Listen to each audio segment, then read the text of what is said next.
এত বিশাল একটা আন্তর্জাতিক মহাকাশ স্টেশন যেটা একটা ছোট গ্রামের মতো বড়, সেটা কিভাবে পৃথিবীর ওপর পড়ে না গিয়ে আকাশে ভেসে থাকে?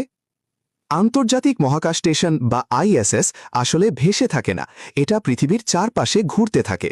সহজ করে বললে এটা এক ধরনের ক্রমাগত পড়তে থাকা বস্তু, কিন্তু পৃথিবীতে না পড়ে পাশ দিয়ে ঘুরে যায়। এখন আসি পুরো ব্যাপারটা ধাপে ধাপে বুঝি। প্রথমে আছে পৃথিবীর মহাকর্ষ শক্তি, মানে পৃথিবীর সবকিছুকে নিজের দিকে টানে। আইএসএসকেও টানছে ঠিকই, কিন্তু আইএসএস একই সাথে খুব বেশি গতিতে সামনে এগিয়ে যাচ্ছে। এই গতি এত বেশি যে এটা নিচে না পড়ে পৃথিবীর চারপাশে বৃত্তাকারে ঘুরতে থাকে। যেমন আপনি যদি একটা পাথর দড়িতে বেঁধে ঘোরান, সেটা হাতের দিকে না এসে ঘুরতেই থাকে। আইএসএসও তেমনই, শুধু এখানে দড়ির জায়গায় কাজ করছে মহাকর্ষ। আইএসএস-এর ভেতরে অনেকগুলো মডিউল আছে। এগুলো হচ্ছে ঘর বা কেবিনের মতো অংশ, যেখানে মহাকাশচারীরা থাকে, কাজ করে, গবেষণা করে। এই মডিউলগুলো একটার সাথে আরেকটা জোড়া লাগানো, যেন ট্রেনের বগির মতো।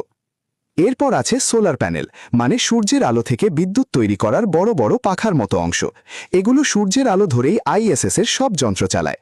পৃথিবীতে যেমন আমরা বিদ্যুৎ ছাড়া কিছু করতে পারি না, আইএসএসও তেমনই এই শক্তির ওপর নির্ভরশীল। আরেকটা গুরুত্বপূর্ণ অংশ হল থ্রাস্টার বা ছোট ছোট ইঞ্জিন। এগুলো মাঝে মাঝে আইএসএসকে হালকা ঠেলা দেয়, যাতে তার গতি ঠিক থাকে এবং নিচে নামতে না শুরু করে, কারণ সময়ের সাথে সাথে আইএসএস একটু একটু করে নিচে নামতে চায়। ভেতরে আছে লাইফ সাপোর্ট সিস্টেম, মানে এমন ব্যবস্থা যা অক্সিজেন তৈরি করে, পানি রিসাইকেল করে আর তাপমাত্রা ঠিক রাখে, ঠিক যেন একটা ছোট পৃথিবী ভেতরে বানানো হয়েছে। সব মিলিয়ে আইএসএস ভেসে নেই, এটা খুব দ্রুত গতিতে পৃথিবীর চারপাশে ঘুরছে, আর সেই গতির কারণেই এটা কখনো নিচে পড়ে না। তাহলে ভাবুন তো, আপনি যদি আইএসএসে থাকতেন, দিনে প্রায় 16 বার সূর্যোদয় আর সূর্যাস্ত দেখতেন, কেমন লাগতো আপনার? ভিডিওটা ভালো লাগলে লাইক দিন, আপনার মতামত কমেন্টে লিখুন, আর এমন সহজ ভাষায় প্রযুক্তি জানতে সাবস্ক্রাইব করুন লার্ন টেকনোলজিজ উইথ ফাহিম।